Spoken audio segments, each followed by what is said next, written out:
Rhaenyra, along with Daemon and their forces, marched to seize King's Landing. She and her husband Daemon rode their respective dragons, while Corlys Velaryon's fleet blockaded Blackwater Bay. Before Rhaenyra arrived, Aegon II was secretly taken out of the city by Lord Larys Strong.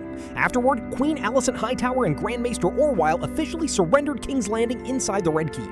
The Gold Cloaks within the city then turned their support toward Rhaenyra as they remained loyal to Daemon. The victory was achieved with relative ease. However, behind that victory came a heavy price.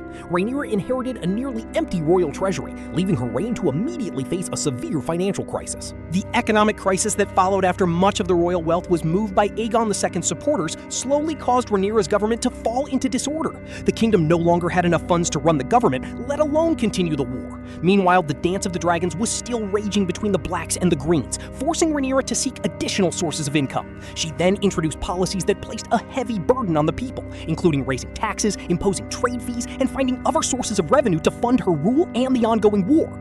As the war continued, the economic situation grew even worse. The people struggled to survive, and hunger began to spread. Slowly, the people of King's Landing grew tired of Rhaenyra. Amid the economic chaos and suffering among the people of King's Landing, shocking news suddenly spread about the death of Rhaenyra Targaryen, who was believed to have taken her own life by jumping from her chamber window.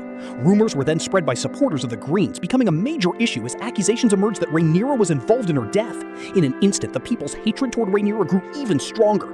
Then, a religious figure known as the Shepherd began preaching to the people of King's Landing that dragons were a curse. He claimed that the Targaryens only brought suffering and that the people had to rise up. Before long, a massive riot erupted across King's Landing. Looting, fires, and uncontrollable chaos spread throughout the city.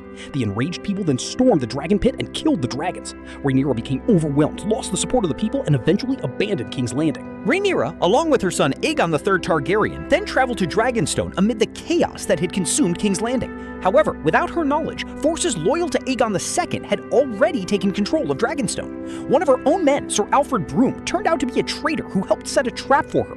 Rhaenyra and her son entered the fortress without suspicion, but once inside, they were immediately captured, and Rhaenyra was brought before Aegon II, who was also severely wounded from the war. Aegon II then ordered his dragon Sunfire to burn Rhaenyra in front of her own son until her body was consumed by the dragon. In the end, Rhaenyra met her tragic fate.